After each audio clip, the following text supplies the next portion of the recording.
is a control that displays a frame around a group of controls. You can also display a caption. The commonly used properties are the name. It's a unique ID to refer to a specific button and code.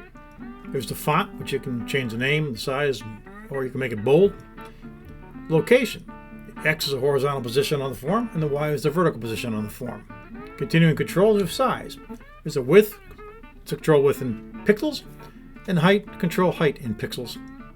There's tab index. It's a sequence or order in which the control will get the focus when the user hits the tab key. There's text. What is displayed in the upper left-hand corner of the group box?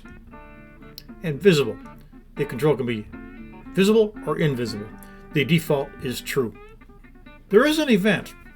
The enter event causes the code to be executed when the group box is selected.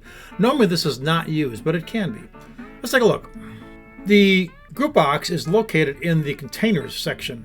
So I'm going to close up my common controls and open up my container controls and bring the group box out here by double clicking on it. This brings a group box, and you can see it has a name or an indicator up here. This can be blank if you want, but you can also name it. The properties we're going to be using are the name. I might set this one as to GroupBox GBX something. This gives it a name. The indicator up in here is changed by changing the text field down here. Right now it says GroupBox 1. We're going to change it to something. And that, of course, can be changed with your font. If you want to set that to bold, you certainly can. The location of this group box can be moved around, and you'll notice the location change. And you can change it right here to make this thing 200 and 100. And it sits up in here. It's got a small border around it. The size of the panel can also be changed. Right now this is sitting at 233 by 100. We'll make it 200 by 100. That shrinks it down somewhat. The visibility property is set to true. So you can actually see something in it. What's it used for? You can put things in it. And so what we'll do is we'll go to our common controls now and stick a couple of labels in there. Let's make a text boxes. Take a text box and put it right in here. And take another text box. Let's make a copy of this one. And put it right in here as well.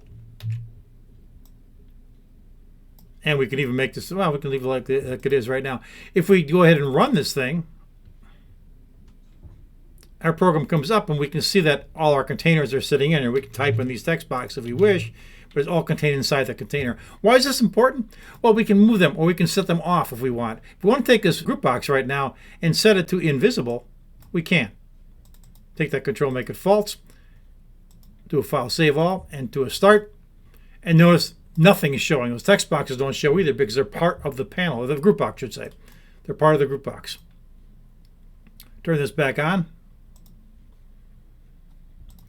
There is an event property that causes, if you double click on this particular property, we already have this thing named in code, so we're going to create a GBX something event, and it's going to be an enter event. If we double click on it, we can actually set up a message box in here. MESSAGE box dot show. You have entered the group box.